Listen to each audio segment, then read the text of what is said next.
The USS Thresher. I will read two sections, the Sinking and Subsafe Legacy sections on Wikipedia. On 9 April 1963, Thresher left Kittery, Maine at 8 a.m. under command of Lieutenant Commander John Wesley Harvey.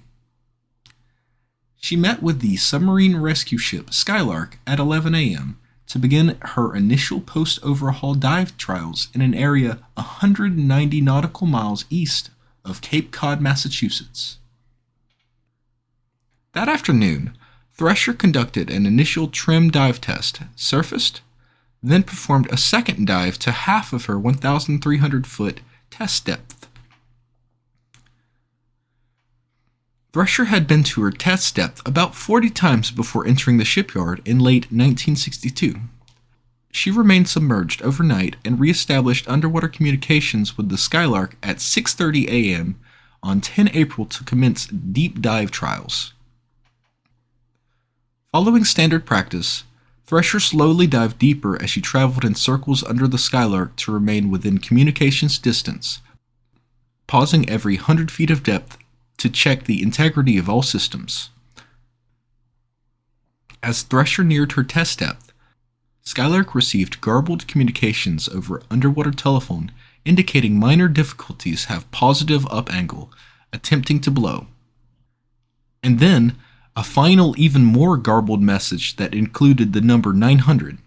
Skylark received no further communication, and surface observers gradually realized that a problem had occurred.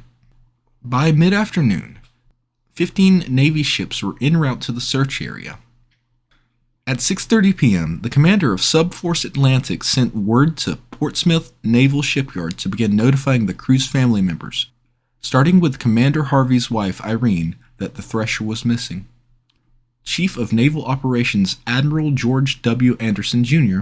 went before the press corps at the Pentagon to announce that the submarine was lost with all hands. President John F. Kennedy ordered all flags to be flown at half-mast from 12 to 15 April in honor of the 129 lost submariners and shipyard personnel.